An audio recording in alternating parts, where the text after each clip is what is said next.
मेरा उर्दू सहाफ़त से बहुत पुराना ताल्लुकात है। मेरे जो वालिद साहब थे मरहूम बिशन कपूर, वो उर्दू ब्लिट्स से जुड़े हुए थे। वैसे तो ब्लिट्स के कॉरेस्पॉन्डेंट थे, पर लखनऊ का माहौल और उस ज़माने का माहौल ऐसा था कि उर्दू ज़ुबान उसका एक इंटीग्रल पार्ट था। अंग्रेज़ी में लोग बाग कम बात करते थे, हिंदी और ज़्यादातर उर्दू में बात करते थे। उसी माहौल में पला बड़ा और मैंने एक उर्दू का टीचर भी रखा, कोई क्लास 8 या 9 के आसपास। वो मौलाना साहब आया करते थे, उन्होंने मुझे उर्दू ज़ुबान सिखाई और उसके बाद मैंने थोड़ा बहुत पढ़ना चालू करा। और मुझे इस बात का एहसास है कि जो उर्दू ज़ुबान जिसका आज के ज़माने में एक मज़हब के साथ जोड़ दिया है, और पार्टीशन के दौरान भी कुछ लोगों ने कोशिश करी थी, वो एक इनकलाबी ज़बान है, ये इश्क से जुड़ी है और जितनी भी शेरो शायरी है सब चीज़ उसी से। पर सबसे बड़ा जो रोल अदा करा है उसने, वो उर्दू सहाफ़त में है। ख़ास के इनकलाब की रिपोर्टिंग और तकरीबन 1857 जो सबसे पहला हिंदुस्तान की जंग हुई थी अंग्रेज़ों के साथ, उसके अंदर उन्होंने जो रोल अदा करा उसके बारे में लोगों को पता नहीं है। पर मुझे मौका पड़ा उसको पढ़ने का, मुझे देखने का, और ये तक पता है कि 1857 में जब है ना अंग्रेज़ों की हुकूमत फिर से कायम हो गई और ख़ास के अवध में, तो उसके बाद भी अखबार है ना उर्दू के चलते थे। उसमें तमाम चीज़ें लिखी जाती थी और जितना सिविक इश्यूज़ थे उसको उठाया करते थे।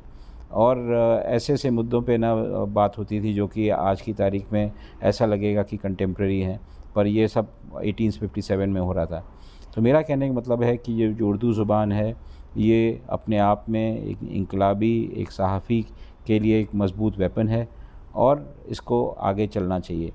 दूसरी बात, जब मैं बड़ा हुआ और मैंने भी सहाफ़त करी, मैं ब्लिट्स जॉइन करा, उसके पीछे कई सारे कारण थे। फिर उसके बाद उर्दू ब्लिट्स में मेरे आर्टिकल छपने लगे।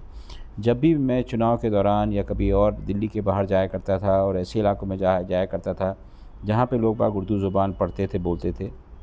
एक आध किस्से तो याद हैं कि एक जनाब से मिलने गया तो उन्होंने अपने आसीन पे जिस पे बैठे हुए थे उसके नीचे से उर्दू ब्लिट्स निकाला और उन्होंने कहा कि जनाब, मैं आपके आर्टिकल पढ़ता हूँ और जो आपके अखबार का पैनापन है वो और जगह पे नहीं दिखाई पड़ता है, तो मैं आपसे वाकिफ़ हूँ, आपकी लिखाई से वाकिफ़ हूँ। तो उस तरीके से जो फ़ीडबैक ज़मीन से मिलता था उससे हमारी भी हिम्मत बढ़ती थी। और परेशानी की बात यह है कि कुछ समय के बाद वो अखबार बंद हो गया, माहौल भी धीरे-धीरे बदलने लगा। पर अब मैं उम्मीद करता हूँ कि आने वाले दिनों में उर्दू सहाफ़त को एक नई जान मिलेगी और ये जो पूरा इम्प्रेशन क्रिएट करा जा रहा है कि एक मज़हब से जुड़ी ज़ुबान है, इसको लड़ने में, उसको फ़ाइट बैक करने के अंदर हम सब लोग कामयाब रहेंगे और कम से कम इसको एक मॉडर्न भाषा की तरीके से इसको इस्तेमाल करेंगे और इस ज़ुबान को ज़िंदा रखेंगे।